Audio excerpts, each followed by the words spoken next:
Hello everyone, this is EvisT back with you for another video guide from geekhammer.co.uk.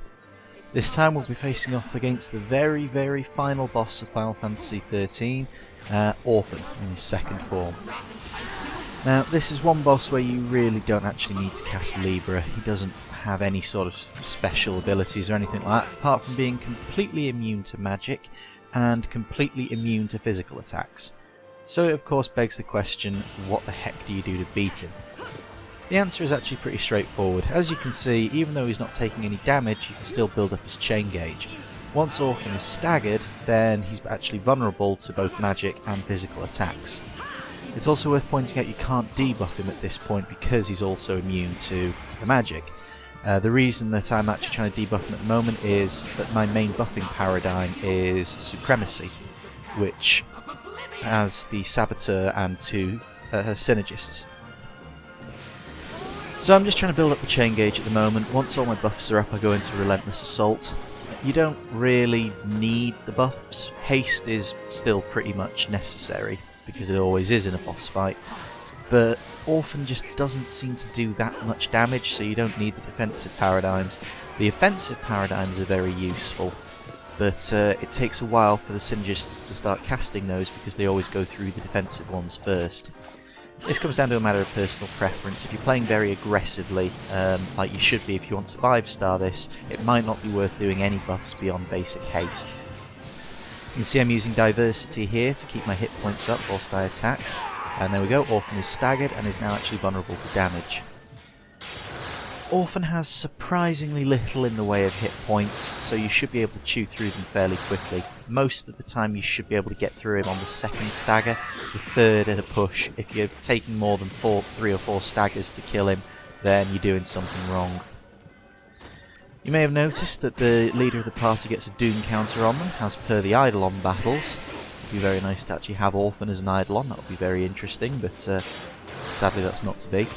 Don't worry about the Doom counter. As you can see, you can maul through Orphan's hit points so quickly that it's just not worth it. 580 gauge attacks there to finish off the stagger. This Rebirth attack always crops up after Orphan recovers from a stagger. It deals a fairly moderate amount of damage to your party, so it's worth healing up after it. But the main issue is the fact that it causes Orphan to gain those buffs. So if you switch to, again, a Saboteur-based paradigm, you can then dispel those to keep Orphan easy to manage.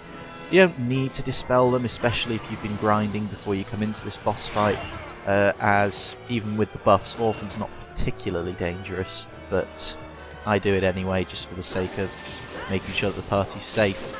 Plus, like I've said, you don't get anything special for 5-starring these endgame bosses, which is a mighty shame in my opinion.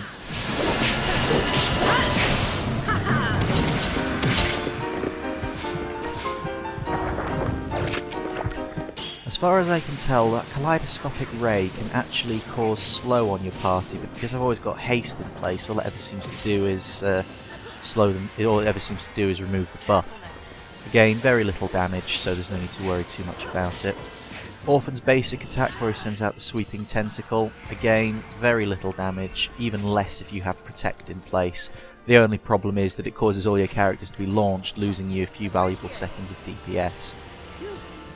Even these so-called super attacks get absolutely nothing that you need to worry about.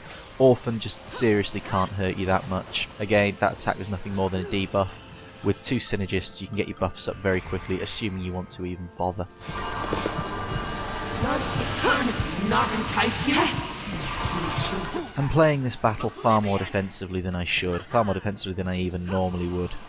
This was actually the first time I'd fought this boss for a few days, so I was playing it fairly cautiously. You can go on Relentless Assault a lot more often, and if you really want to rack up the damage, have the Tri-Disaster paradigm in place. That's 3 Ravagers, so as soon as Orphan is staggered, you can really throw out massive amounts of DPS. The only bad thing about the Tri-Disaster paradigm is it doesn't have any defensive capabilities, no healing, no sentinel, and also it causes the enemy's chain gauge to crash out very quickly, which is of course not a problem if they're already staggered. So use those if you really want to beat Orphan quickly and if you actually want to 5-star him as a point of pride. Curse upon curse!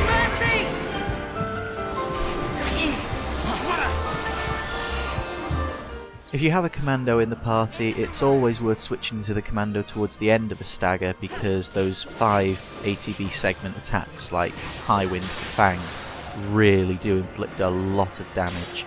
Again, it's all about timing with those. You've got to try and do it as close to the end of the chain gauge stagger as possible. Otherwise, you're going to be wasting potential damage from the Ravagers, who are also going to be attacking at the same time.